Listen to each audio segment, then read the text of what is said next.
eh, digamos, destruir mucha de la obra que Dios hace en nuestro corazón. Y aparecen frases como, es imposible que tú tan malo, tan mala que eras, ahora te sirves al Señor. Oye, si yo me acuerdo cómo eras tú antes, eras tremendo tomador, bebedor, bombero, fiestero, mujeriego, hombreriega, no sé si se dice así, pero de todas esas palabras que vienen sobre nuestra, probablemente nuestra vida pasada. Y justamente cuando hacen ese tipo de comentarios se les olvida que es que justamente el poder de Dios es lo que nos transforma. Y se olvidan de ese mensaje que trajo nuestro Señor Jesucristo a este mundo con su palabra, y es que justamente Él vino a buscar a aquellos que estaban perdidos para que enderezaran su camino. Y esa es la, digamos, el porqué de muchas veces escuchamos, ese pastor, yo no voy a ir donde ese pastor, que yo conozco cómo era ese pastor antes. Ahora viene que sí, ahora se las tira de pastor, ahora se las tira de predicador, ahora se las tira de salmista, ahora él es el que canta en la alabanza, cuando yo sé qué es lo que tenía él atrás en su pasado. Díganme cuántas veces hemos escuchado esto, inclusive dentro de las mismas iglesias, ¿no? Y justamente este mensaje va de la mano de eso, de la mano de que nosotros, independientemente del ruido externo que escuchemos, tenemos que tener claro de dónde nos sacó el Señor. Porque a veces no es que el Señor te haya sacado del mundo, digamos, que la gente tiene como gozo, ¿no? Y me refiero al mundo de fiestas, al mundo de rumba, al mundo de trago, al mundo de desenfreno, sino que muchas veces Dios nos saca del mundo de la soledad y del hueco más profundo que hay en nuestro interior. A veces Dios nos saca de esa depresión profunda en la que nos encontramos, de ese deseo de inclusive acabar con nuestra propia vida porque no le encontramos un sentido a nuestra vida.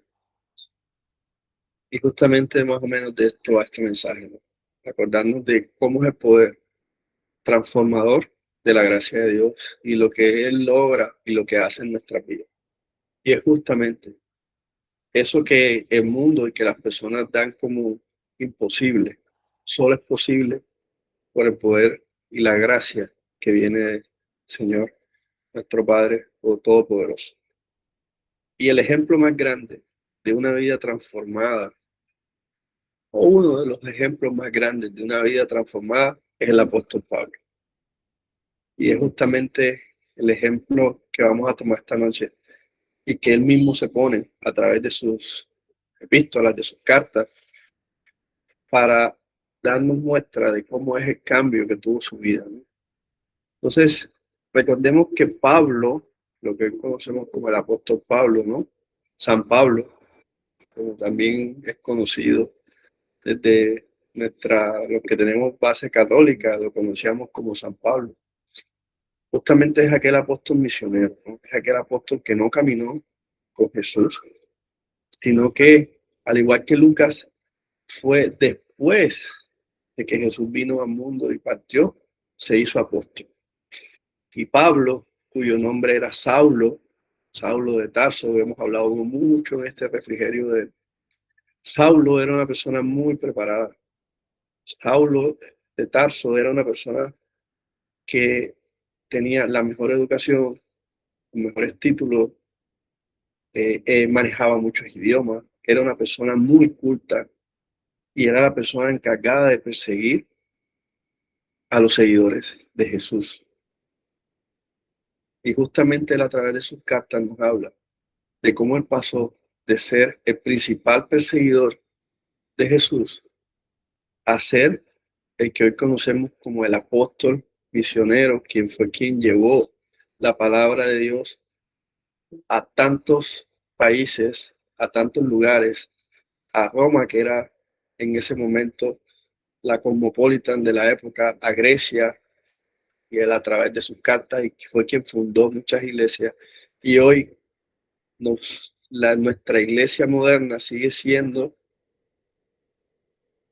basada, sustentada en sus enseñanzas, en cómo él creó esa iglesia primitiva y cómo fundó muchas de las iglesias primitivas.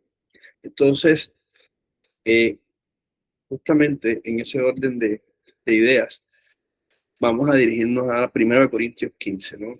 Y esta es la carta que, como su nombre lo dice, Pablo le escribe a el pueblo de Corinto, ¿no? Y dice, pues yo soy el más insignificante de los apóstoles. Y miren qué bonito porque Pablo parte desde la humildad. Y fíjense que esto es un mensaje totalmente ajeno al orgullo. Y fíjense lo bonito. Ya les más o menos le hice una introducción de recordarles quién era Pablo. Pablo era una persona para la época muy culta, muy preparada, con todos los títulos, con todos los galardones, podemos decir de esta manera. Y, él, este texto parte diciendo, pues yo soy el más insignificante de los apóstoles. Yo no soy digno de ser llamado apóstol porque perseguí a la iglesia de Dios. Y hace referencia a Pablo a cuando él, antes de ser llamado Pablo, por Ananías, él se llamaba Saulo y como hablamos ahorita era quien perseguía a pueblo de Dios. Él dice, yo porque perseguí a la iglesia de Dios, no soy digno de ser llamado apóstol.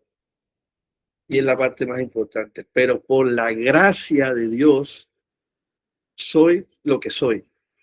Y su gracia para conmigo no ha sido en vano. Más bien he trabajado con afán más que todos ellos, pero no yo, sino la gracia de Dios que ha sido conmigo. Porque ya sea yo o sean ellos, así predicamos y así han creído. Y fíjense cómo Pablo se aparta de de todo mérito por ser aquel apóstol tan importante que fundó iglesias y que llevó la palabra a tantos lugares. Y él es capaz en su texto de una manera tan clara y tan específica de decir, esto no ha sido por mí, sino ha sido por la gracia.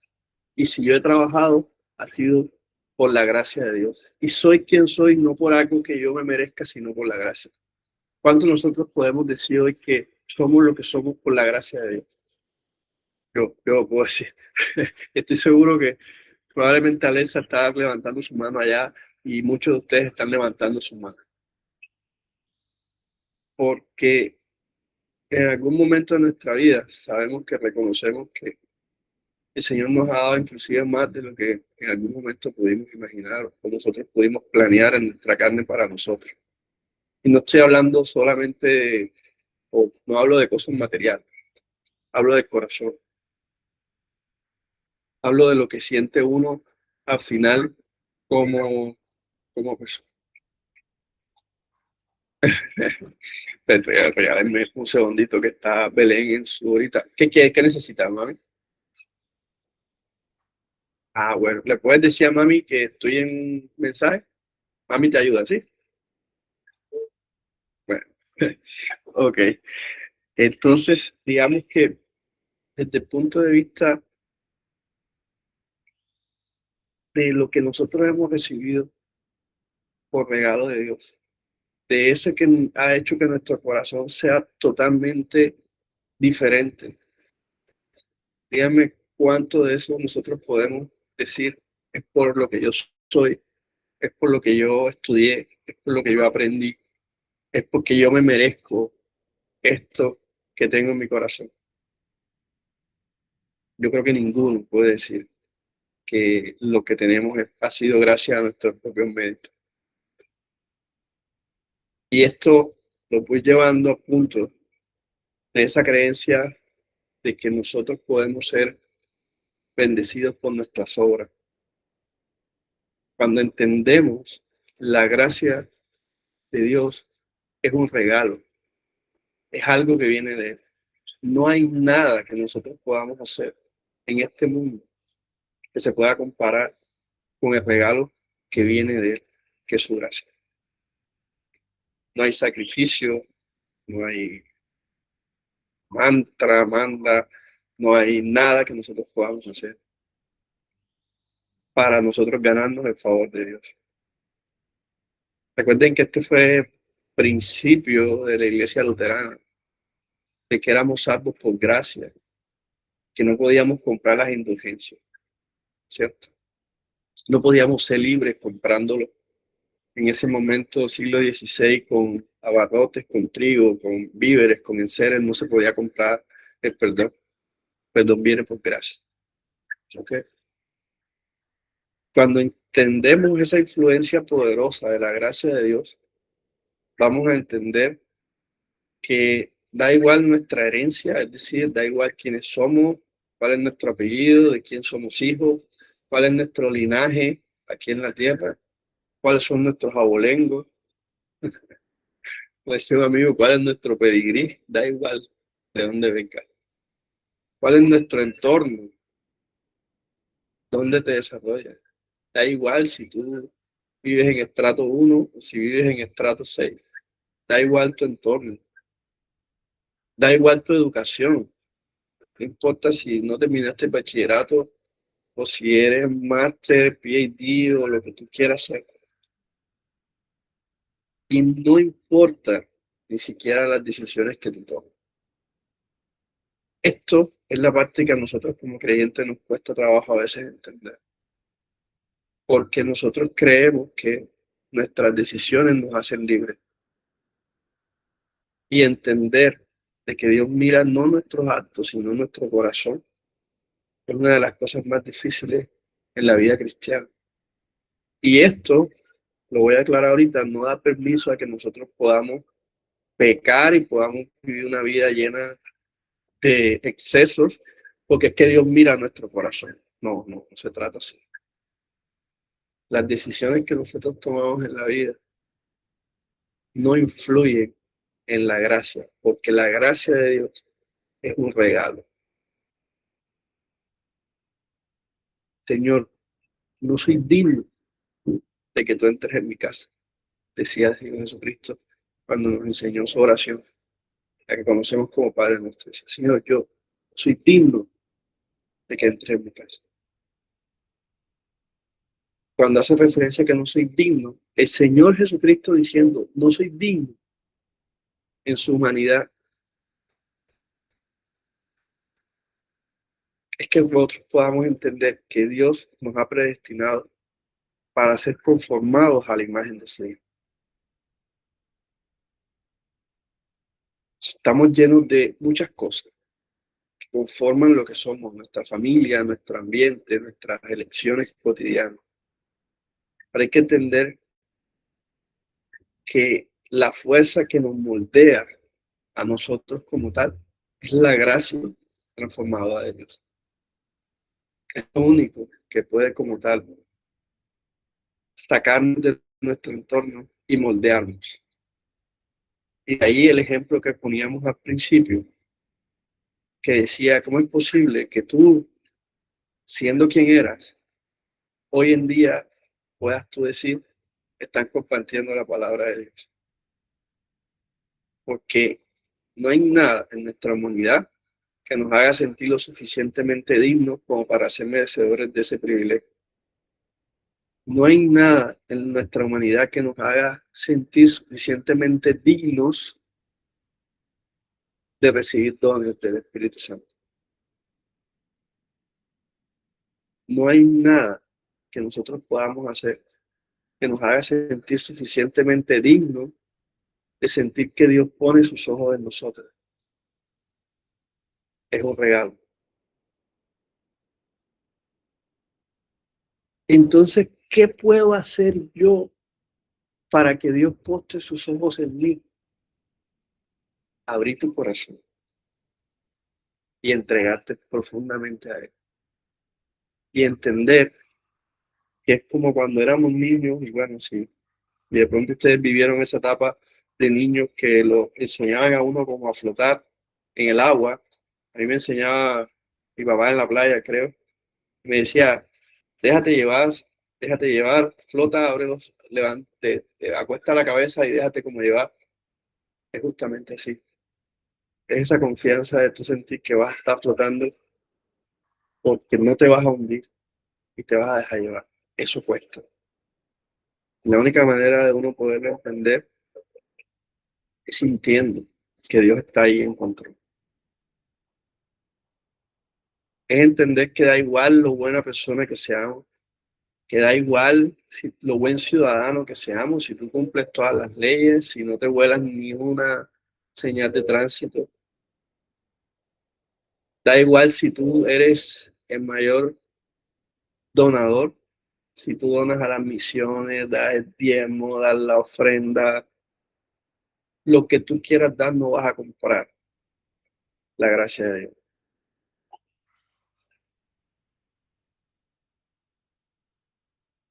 Y hay un ejemplo que da Charles Stanley en una de sus enseñanzas, que dice, ¿alguna vez has visto un muerto tomar un baño? Dice, ningún muerto puede limpiarse a sí mismo. Y eso viene de un pasaje de Efesios 2, donde dice, estábamos muertos en delito y pecado, y hace referencia a que alguien espiritualmente muerto no tiene poder ni mérito para ganar el favor de Dios. Entonces la pregunta es, espiritualmente, ¿cómo estamos? Tú espiritualmente, ¿cómo estás? Que físicamente puedes estar lleno de vida, haces ejercicio, haces la media maratón, vas al gimnasio todos los días, pero espiritualmente, ¿cómo estás?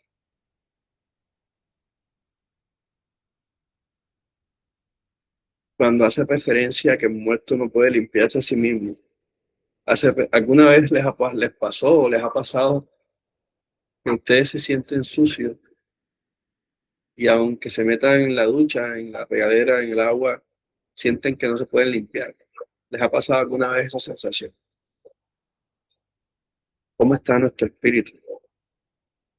Ahora bien, ¿puedo hacer yo para limpiar mi espíritu? La respuesta es en obras no. Lo que yo puedo hacer es, primero, reconocer que enfermó mi espíritu o que tiene mi espíritu así, es sucio. Segundo, primero reconocer. Segundo, entender que no voy a ser libre, sino únicamente por el poder del Espíritu Santo de Dios. Y tercero, entregarse en espíritu y en cuerpo al Señor Jesucristo, que es nuestro Señor y nuestro Salvador. No hay otra manera en la cual nosotros podamos limpiar nuestro espíritu. Miren, hoy estamos, como lo iba a decir, así que es el Espíritu Santo hablando. Hoy estamos rodeados llenos de tantas noticias macabras. Estamos rodeados de cosas como canibalismo, rituales que hacen con los niños, que se beben la sangre, que hacen sacrificios. Y eso para muchos de nosotros parece nuevo de oír y nos preguntamos cómo es posible. No estoy seguro si esto lo logré conversar con Alexa hace unos días atrás.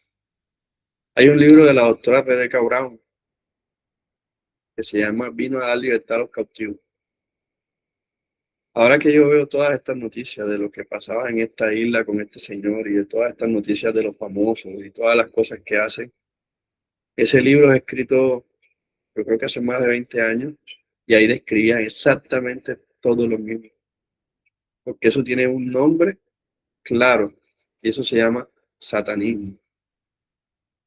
Lo que están haciendo son rituales satánicos que vienen desde la época de la adoración a Baal y a la adoración a otros tipos de deidades que la Biblia menciona y describe. Lo mismo, los sacrificios de los niños, cómo bebían la sangre, exactamente lo mismo. Lo que han cambiado son los tiempos, pero es exactamente lo mismo. Satanismo propiamente. Pero entonces vivimos en nuestra burbuja que creemos que estas cosas son irreales. ¿Dónde está nuestro espíritu? ¿Cómo está nuestro espíritu? La matriz de los contrastes entre lo que nosotros podemos hacer con nuestra carne y lo que depende de nuestra fe Y esto viene desde los descendientes de Israel y la tribu de Benjamín, cuando sentían que por el linaje con el que ellos venían ya con eso era suficiente. También la Biblia nos menciona a los fariseos, quienes creían que por el cumplimiento estricto de la ley ya con eso era suficiente para ser salvos, o el celo religioso de quienes perseguían, o esa moralidad irreprensible, la moralidad humana en su máxima expresión, versus el depender de la cruz, el entender que no hay ningún mérito en lo que hoy gracias al Señor tenemos, en que somos lavados únicamente con la sangre de Cristo derramada en su cruz. Y gracias a Él somos nueva criatura. Y gracias a Él nuestra vida que estaba perdida vuelve a tener sentido y vuelve a un camino.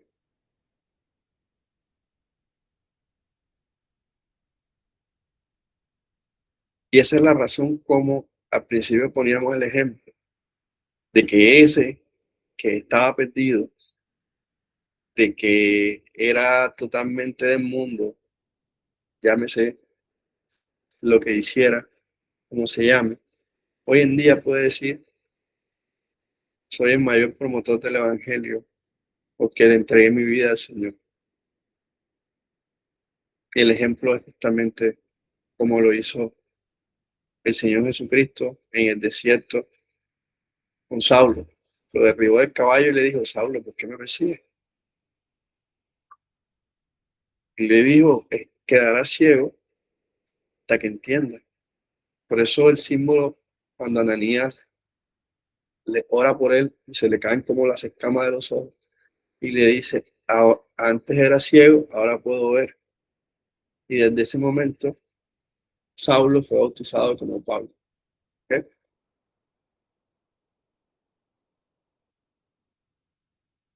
Y Pablo dice, si Dios pudo derribar y cegar y transformar al mayor perseguidor de la iglesia de la nada, ¿a quién no puede transformar hoy? Y este mensaje va a aquellos que creen que son un caso perdido. Aquellos que dicen, Gino, es que tú no tienes idea de lo que yo hice. Es que lo que yo hice no tiene perdón.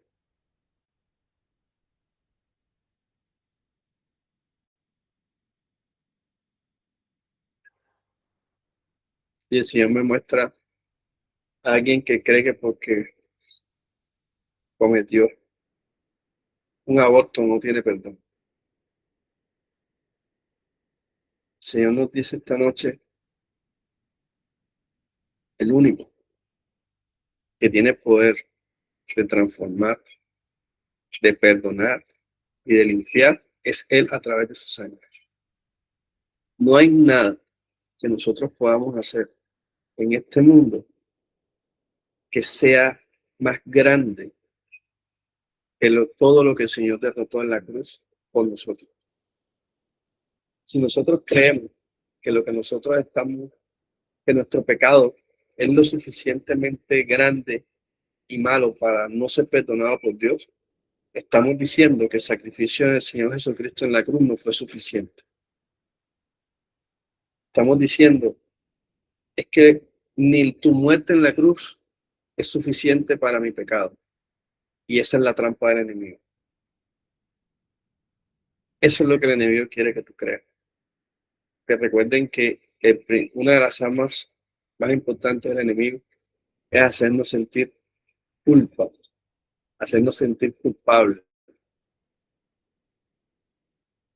Y esta noche el Señor nos habla claro a través de su palabra y nos dice, no hay nada que nosotros hayamos hecho que no sea posible que Dios nos lo perdone y nos vuelva nueva criatura.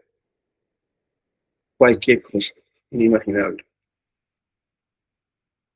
Y en el libro que les mencionaba ahorita de Rebeca Brown, yo antes pensaba que ese libro no cualquiera se lo podía leer. Hoy, con toda la información que tenemos, creo que cualquier cristiano se puede leer ese libro perfectamente. Y ahí muestran cómo el AINE, y es hermoso, no iba a hablar yo de esto, pero bueno, ahí muestran cómo la doctora Rebeca Brown, que sé que aquí hay varios médicos, la doctora Rebeca Brown era residente de medicina interna y ella quería ser oncóloga. Y llega a un hospital, en una zona de Estados Unidos, en la cual esa zona de Estados Unidos está permeada por varias sectas satánicas que inclusive se mueven en funcionarios del hospital. Es una historia real, no es invento, ni es novela, ni es ficticio. Esto es ambientado en los años 80, finales de 80, principios de los 90. Y estando ella en el hospital, conoce a una enfermera que se llama Elaine. Y Elaine era una de las principales sacerdotisas de la secta satánica. Y llegó a ser una de las tres principales sacerdotisas de la iglesia satánica.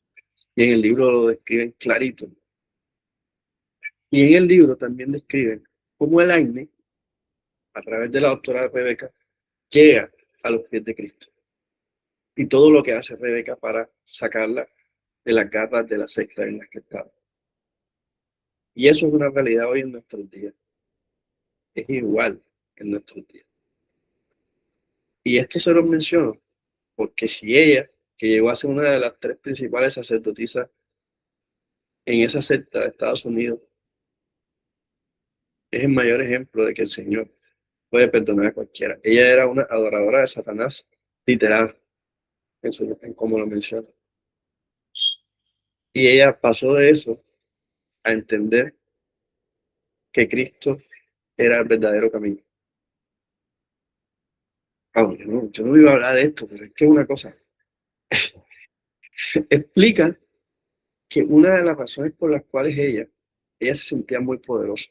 Para ella sentirse muy poderosa en el libro describen cómo ella invocaba ciertas deidades y ella se manifestaba a través del poder de esas deidades.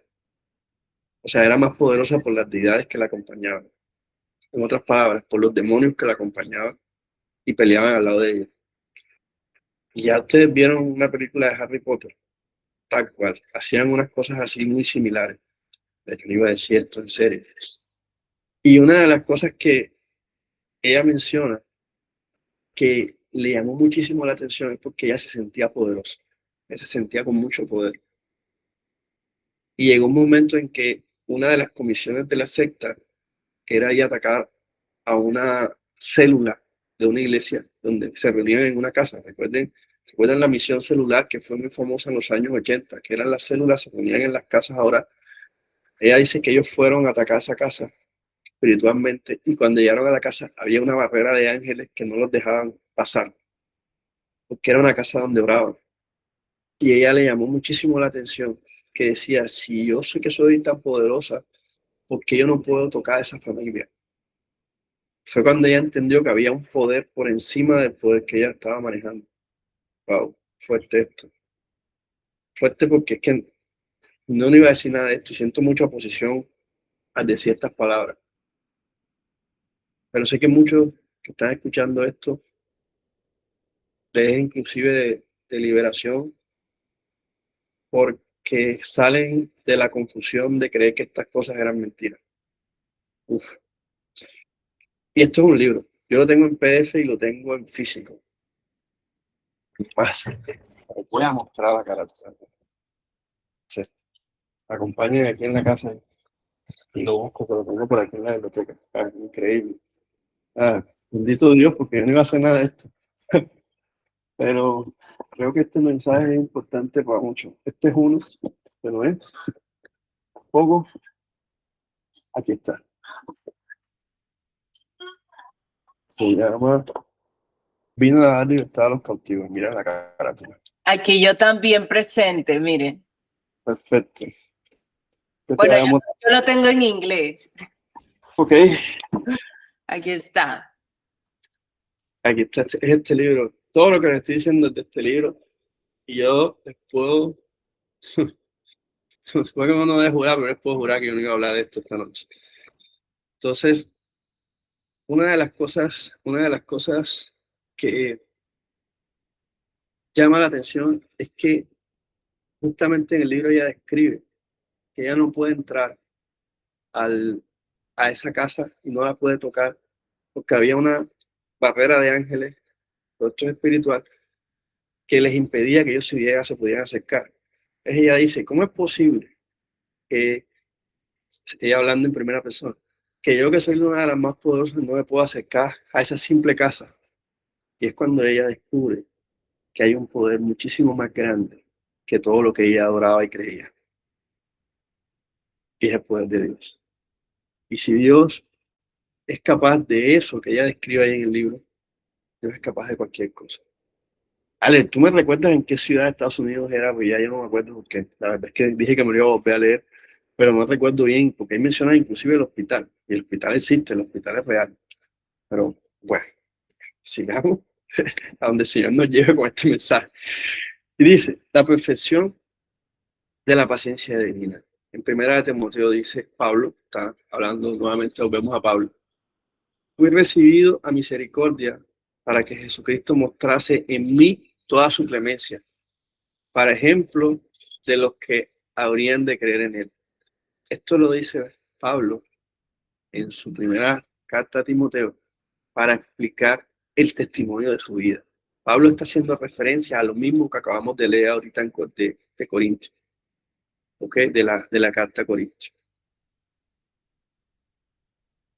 La salvación de Pablo fue ese cartel publicitario de Dios para el mundo.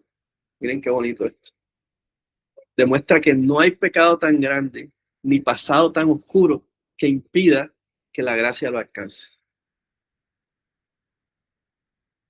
Qué hermoso es. La salvación de Pablo fue el cartel publicitario de Dios para el mundo. Demuestra que no hay pecado tan grande ni pasado tan oscuro que impida que la gracia lo alcance.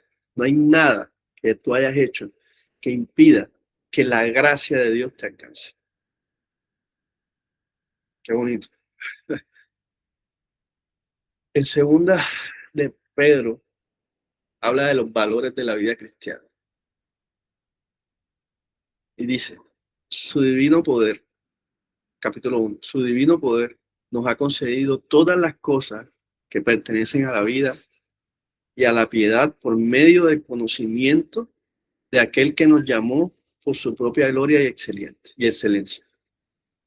Y este versículo es clave. Mediante ellas nos ha sido dadas preciosas y grandísimas promesas, para que por ellas ustedes sean hechos participantes de la naturaleza divina, después de haber huido de la corrupción que hay en el mundo debido a las bajas pasiones. Es decir, después de que ustedes huyen de todo aquel pecado, de todo aquello que no agrada a Dios de este mundo, pueden ser partícipes de la naturaleza divina de lo que hace la gloria de Dios. Y por esto mismo, poniendo todo empeño, añadan a su fe virtud. Y esta es clave. A la virtud, conocimiento. Y al conocimiento, dominio propio. Al dominio propio, perseverancia. Y a la perseverancia, devoción.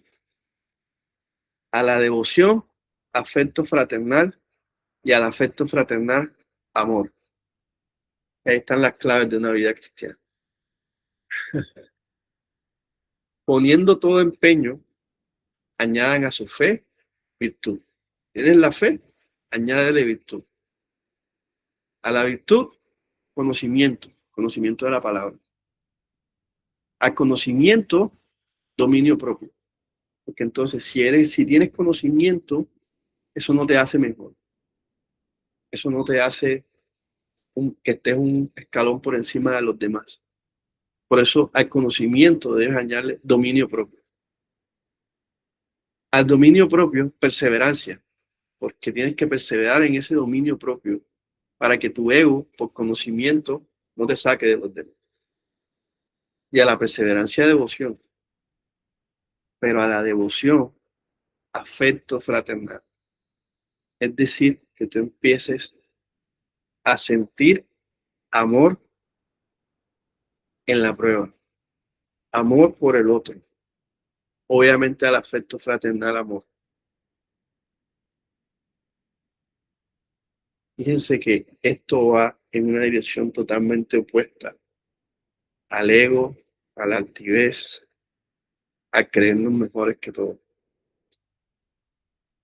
la doble transformación de la gracia, de pecador a santo, un cambio radical de naturaleza, condición y carácter ante los ojos de Dios. Pasamos de las tinieblas a la luz. De esclavo del pecado a siervo de Dios. Quien vive en pecado es su esclavo, eres esclavo del pecado.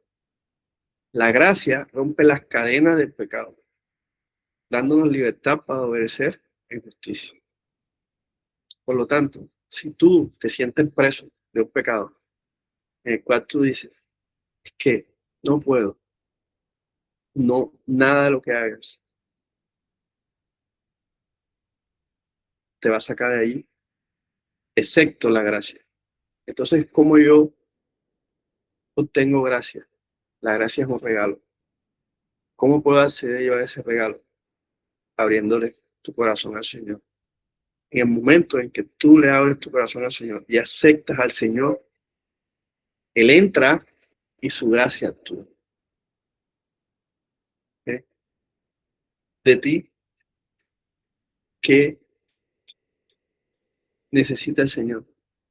Tu corazón, tu decisión. Él siempre va a estar ahí.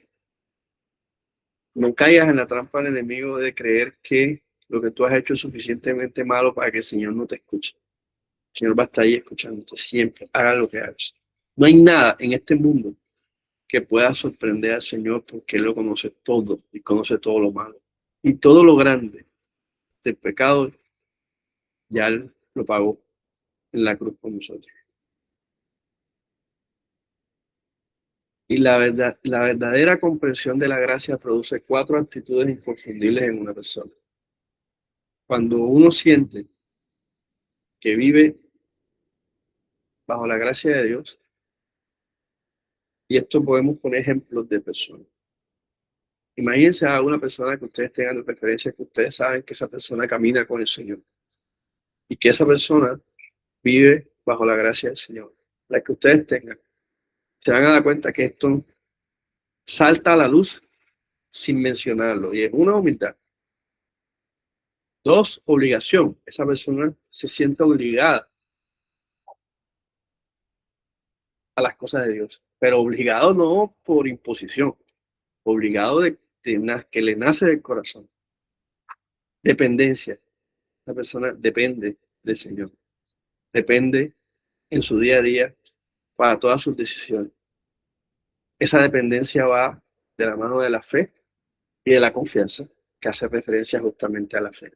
Esas son esas 4 virtudes o actitudes que son inconfundibles y que son gracias a la gracia transformadora.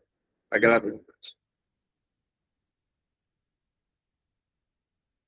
La profunda humildad que decía Pablo, soy el más pequeño de los apóstoles, no soy digno.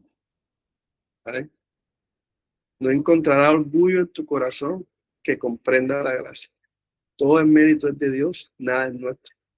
El creyente transformado siempre dirige la gloria hacia Cristo. Los yoyos, ¿sabes? Se conocen cuáles son esas personas que son los, uno le dice los yoyos, yo es que yo, eso se va. El primer pilar es eso. Y no es algo forzado, no es algo maquillado, no es algo para querer aparentar. ¿No? Esto es algo que fluye. La persona es consciente de que si no fuese por ese sostén divino, no pudiera hacer nada de lo que hace. El sentido de obligación es una gratitud activa. Antes he trabajado más que todos ellos, decía Pablo cuando se refería a los apóstoles. Asistir a la iglesia 10 más no es suficiente. La gracia de Dios nos salva con un propósito. Si usted se siente sin servir a Dios y su vida no es útil para el reino, está desperdiciando el propósito de la gracia. Tú vas por ahí decir, es que yo no tengo la capacidad de hablar en público, yo no tengo la capacidad elocuente, yo no sé la palabra porque no la he estudiado. En ocasiones, solamente con tú moverte hacia una persona y decirle así sea, Dios te bendiga, Dios te ama, regalarle una palabra, un abrazo, una sonrisa, Eso es suficiente y eso hace parte de la obra de Dios. Porque es que la obra de Dios no solamente es irte de misiones y a predicar, no. Dios está en lo cotidiano, Dios está en lo sencillo. La obra de Dios está en lo más pequeño. Porque si tú solamente reflejas a Dios en lo grande y no en lo pequeño, tu testimonio no va de la mano contigo. ¿Ok? Tu testimonio no va de la mano. El tercer pilar es la dependencia total. Dice, pero no yo, sino la gracia de Dios conmigo. Es entender que no es por absolutamente nada de lo que nosotros hagamos, sino de lo que viene de Dios. Dice, el mismo poder.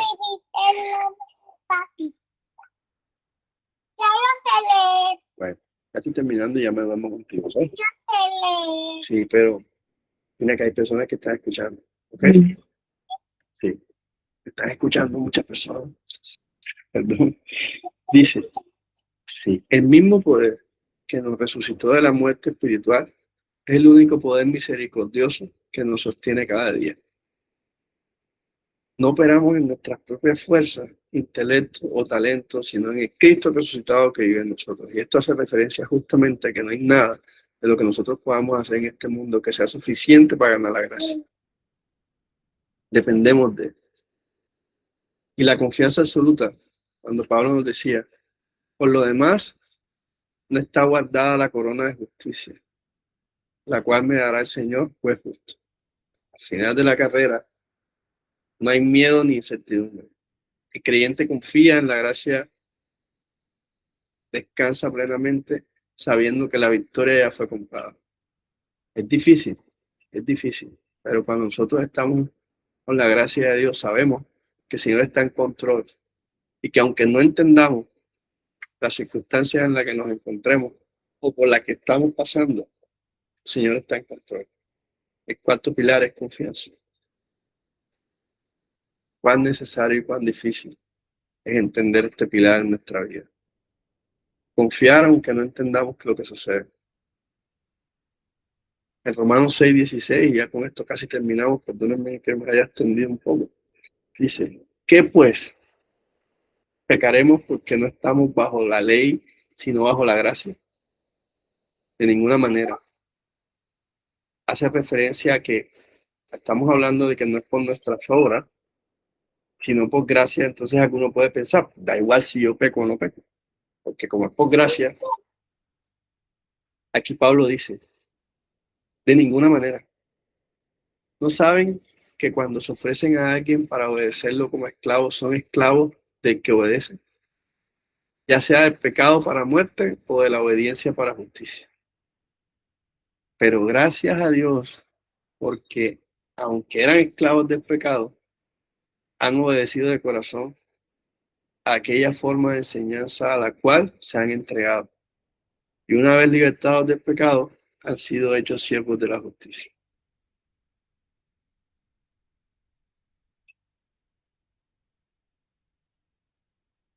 La gracia es el principio y el camino para ir de la mano de Dios siempre.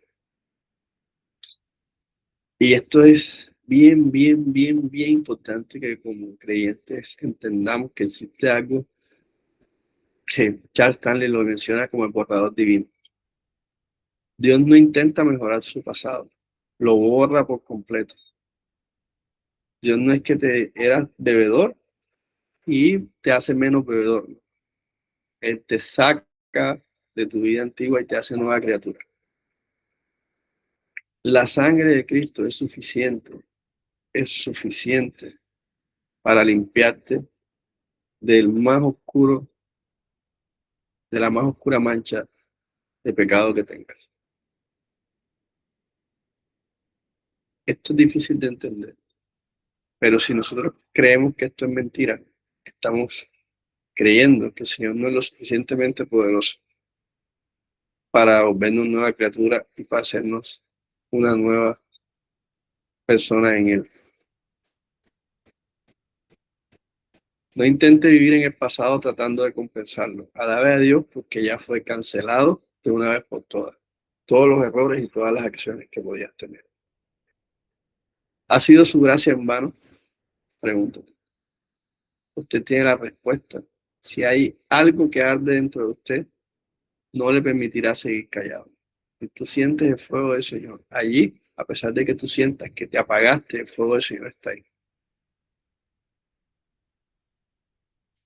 Recuerden Simón de Sirene. El mensaje de Simón de Sirene.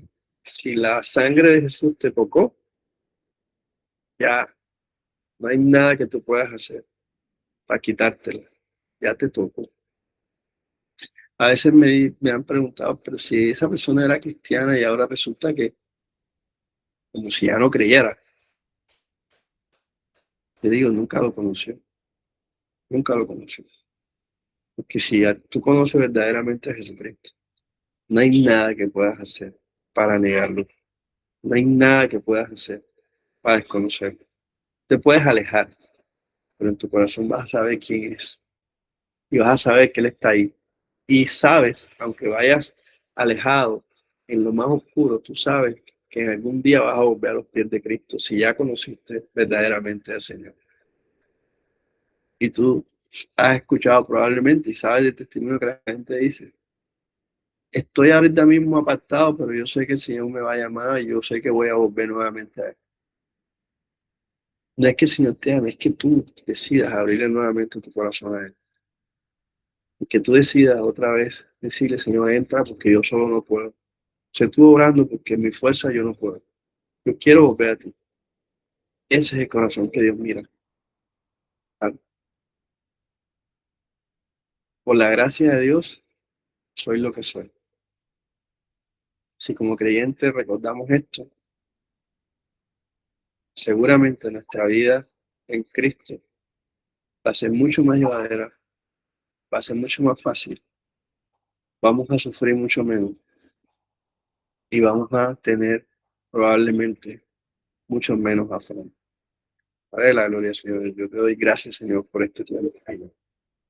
Yo te doy gracias, Padre amado, porque tú esta noche has hablado a nuestros corazones de una manera directa, Señor. Te has movido, Señor, en este mensaje, las personas que estamos aquí, Señor, recibiendo tu palabra, porque yo también estoy recibiendo tu palabra, Señor. Gracias por resolvernos dudas, Señor, por aclararnos esa oscuridad que a veces nos llena, esa oscuridad que a veces sin querer llega a nuestra vida y que no somos capaces nosotros de entender. Gracias, Señor, porque tu palabra es clara y es eficaz y es directa. Y gracias por que a pesar de que creemos que vivimos en un mundo difícil, en un mundo perdido, tú nos muestras que tú siempre has estado en control de todas las cosas. Te damos gracias, Señor. Te pedimos que sigas tú siendo esa guía en nuestra vida y que por tu gracia podamos entender y podamos ver y podamos reflejar tu luz a los demás. En el nombre poderoso de Cristo Jesús. Amén, amén y amén. Buenas noches, familia.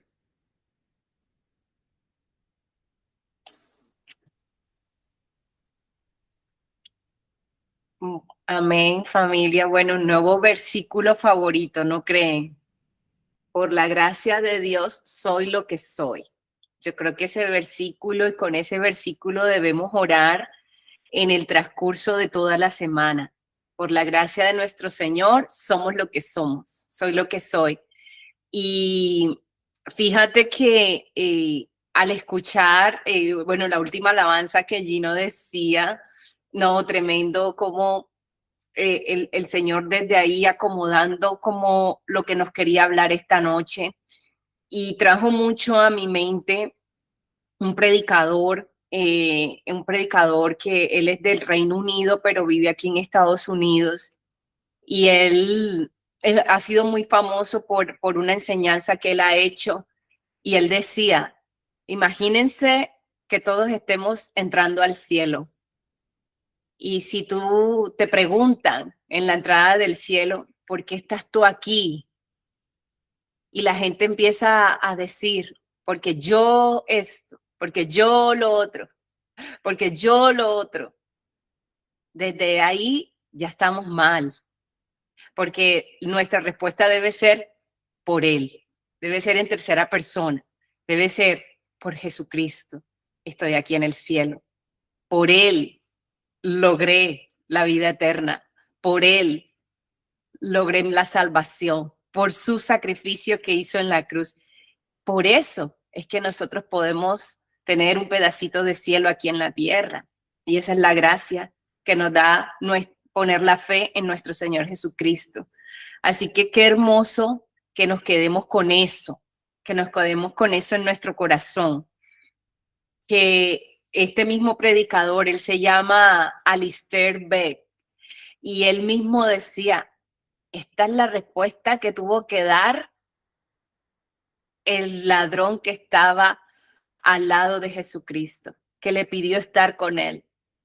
La respuesta de él, ¿qué hiciste? Bueno, yo fui un bandido toda la vida, ¿verdad? Y por eso me crucificaron. Pero yo creí al que estaba en la cruz del medio. Creí lo que él había hecho. Creí lo que él hizo. Creí que él era el Hijo de Dios y le pedí estar aquí. Por eso estoy en el cielo. Yo no sé de qué fue. Fue el de la cruz del medio. No fui yo. Fue el de la cruz del medio. Así que así debemos ver nuestra vida todos los días. Si nosotros realmente descansamos y le entregamos todo, soltamos todo a nuestro Señor y le decimos, confío en ti, Señor, gracias a ti he recibido ese favor inmerecido. Y eso nos va posicionando nuestro corazón diferente. Ya no nos vamos a sentir como el otro ladrón, como que yo qué te voy a pedir a ti si yo ni sé. Si tú eres el Hijo de Dios, bájate de la cruz. Señales instantáneas. El otro ladrón dijo, yo quiero estar en el paraíso contigo. Yo quiero ir. ¿Qué debo hacer? Y enseguida el Señor, nada más con creer, el Señor le dijo, vas a estar ahí, vas a estar. Nos vemos hoy mismo allá en el paraíso. Así que miren qué hermoso es eso. Simplemente tenemos que creer. Nada más y poner nuestra fe en Él. Más nada. Él es la puerta, dice la palabra. Es la puerta donde uno puede pasar, puede entrar y encontrar pastos verdes de descanso. Así que quédense con lo que el Señor nos ha hablado esta noche a través de Gino. De verdad, creo que es una enseñanza para nosotros callar en nuestro corazón y tal vez dejar de hacer cosas con nuestras fuerzas. A veces lo hacemos inclusive inconscientemente. Y por eso lo decía en la alabanza que poníamos, suelto todo a ti, Señor. Y la gracia nos hace una invitación a que pongamos la esperanza y nuestra fe en el Señor Jesucristo, soltemos muchas cargas que llevamos, muchas culpas que nos agobian, ¿verdad? Y al final vamos caminando con Él en confianza, en humildad, genuina y honestamente. Así que es muy hermoso que conozcamos un poco más de esa gracia, que conozcamos cuando le pedimos, Señor, que tu gracia y tu favor me acompañen. Es que tú vayas haciendo todo. Le estamos cediendo el control cada vez que hablamos, decimos y oramos. Con esa bendición le estamos dando el control al Señor. Así que quédense con eso. La otra partecita de lo que Gino estaba hablando, bueno, yo iba a hacer una encuesta aquí. Mi querido, si quieres ya suspendemos en YouTube a ver si me deja hacer la encuesta. Quería hacer una encuesta, gracias. Quería hacer una encuesta porque estuve revisando, pero parece que aquí el Google Meet no